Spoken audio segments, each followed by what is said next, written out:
Psalm proclaim God's marvelous deeds to all the nations. My sheep hear my voice, says the Lord. I know them, and they follow me. Alleluia, alleluia. Biblical background. The woes of Matthew 23. Nothing Jesus says against the scribes and Pharisees elsewhere in Matthew is as severe as the 7 woes of 23:36. This kind of rhetoric is foreign to most readers and is often less than fully intelligible. What did it mean to say woe? In the biblical world, the word woe was used in at least 3 different ways. Sometimes it was an outburst of emotional grief, such as one might express when mourning the dead. It is often translated alas in these contexts. At other times, it functions as an exclamation, grabbing the attention of listeners and summoning them to take note of words uttered by the Lord or his prophet. Often is it rendered ah or ho in these contexts. Finally, the expression can function as a declaration of doom upon sinners who stand in the gravest danger of facing God's judgment.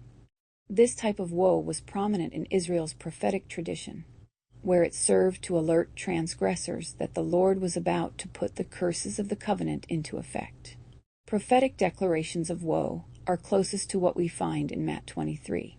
Jesus uses them to denounce the hypocrisy of the scribes and Pharisees in the strongest possible terms.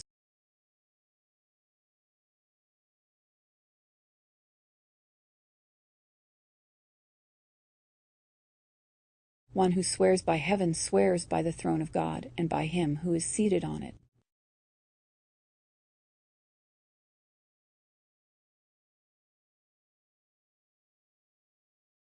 Catholic commentary on today's liturgical gospel reading, Matthew 23 verses 13 to 22.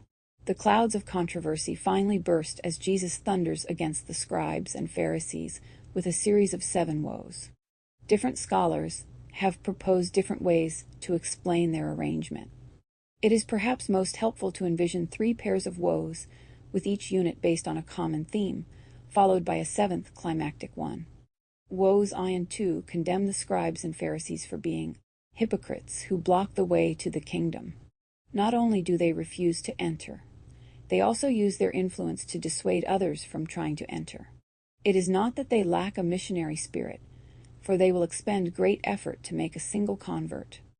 Yet in convincing others to embrace their interpretation of Judaism, the Pharisees distort God's intention for the Torah and inoculate their followers against Israel's Messiah. The important verb is lock, which conveys the notion of securing a door or a gate with a key. The consequences are dreadful. Not only do the scribes and Pharisees condemn themselves to judgment, but they make their zealous converts twice as much children of Gehenna. This is some of the strongest language we have heard from Jesus thus far in Matthew. The 3rd and 4th woes denounce the scribes and Pharisees for failing to discern what is most important among spiritual matters. Jesus calls them blind because they confuse lesser things with greater things and fail to see the bigger picture of religious observance. His critique is aimed at their casuistic treatment of oaths and their neglect of fundamental obligations related to the moral and spiritual life.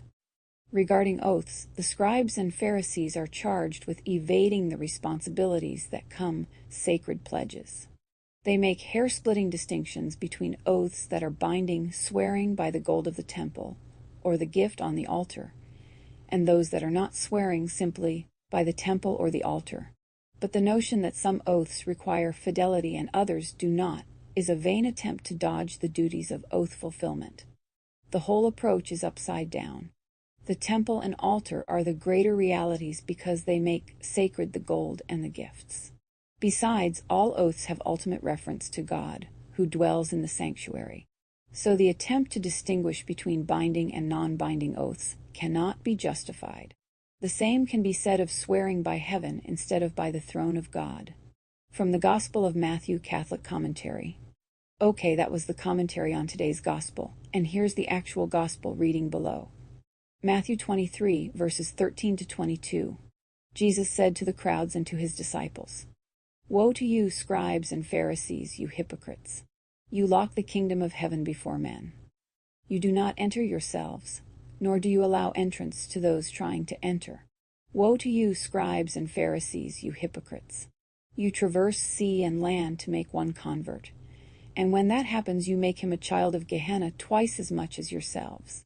Woe to you blind guides who say, if one swears by the temple, it means nothing. But if one swears by the gold of the temple, one is obligated. Blind fools, which is greater, the gold, or the temple that made the gold sacred? And you say, if one swears by the altar, it means nothing. But if one swears by the gift on the altar, one is obligated. You blind ones, which is greater, the gift, or the altar that makes the gift sacred? One who swears by the altar swears by it and all that is upon it. One who swears by the temple swears by it and by him who dwells in it. One who swears by heaven swears by the throne of God and by him who is seated on it.